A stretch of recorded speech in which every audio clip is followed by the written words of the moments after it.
Mais en fait, ça sert à quoi de travailler avec une agence créative? Et je me mets à la place du CMO d'une entreprise qui se dit: ah ben tiens, j'ai envie d'animer les réseaux sociaux, qu'on soit un peu plus visible. Et donc, il va aller chercher sur Internet agence de communication. Et là, il va tomber sur des agences spécialisées en micro-trottoirs, agences spécialisées en UGC, agences spécialisées, voilà. Ils ont toutes leur format. Ou pire, il y a des agences 360 qui vous disent: ah non, mais vous inquiétez pas, on va faire le format qui va bien vous correspondre, hein. Et souvent, un argument de vente des agences créatives, c'est qu'elles se disent: on est à la pointe, on reste à la page des tendances. Mais sauf que c'est pas ça que les entreprises elles ont besoin. Elles n'ont pas besoin d'être à la page des dernières tendances. En fait, ça me fait penser un peu aux agences TikTok. Là, quand TikTok s'est lancé, ils proposaient d'animer les réseaux sociaux et du coup, tu te retrouvais à avoir les trends sur tous les comptes. C'était hyper cringe. Alors ouais, c'était tendance, hein, c'était la dernière tendance. Mais non, une agence créative, elle ne doit pas suivre la tendance. Elle doit vendre. C'est ça son travail. Elle doit réussir à vendre. Et c'est ça le problème en fait, c'est que les agences créatives ne savent pas vendre. Voilà, enfin, il y en a qui savent vendre, mais c'est très rare. Et pour l'avoir vu, c'est pas le problème. Là, je mets pas la faute sur l'agence créative, hein, je mets la faute sur aussi une méconnaissance du client.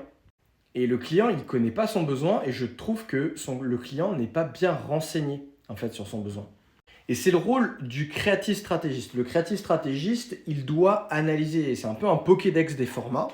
Ils doivent connaître exactement comment les réseaux sociaux fonctionnent pour pouvoir produire du contenu. Et ce contenu-là, il doit être en suffisamment grande quantité pour pouvoir tester ce qui va marcher pour le client. Mais ce que je veux dire, c'est que, imaginons que vous ayez deux entreprises qui soient sur le même secteur. Imaginons des meubles. Exactement le même positionnement, exactement la même clientèle. Vous faites un brief créatif avec un format exactement le même et le même script pour chacune des marques et vous aurez des résultats différents. Donc c'est là où en fait on est dans une aberration complète. Les agences créatives ne sont pas des agences créatives. Leur métier, ce n'est pas de rajouter de la créativité.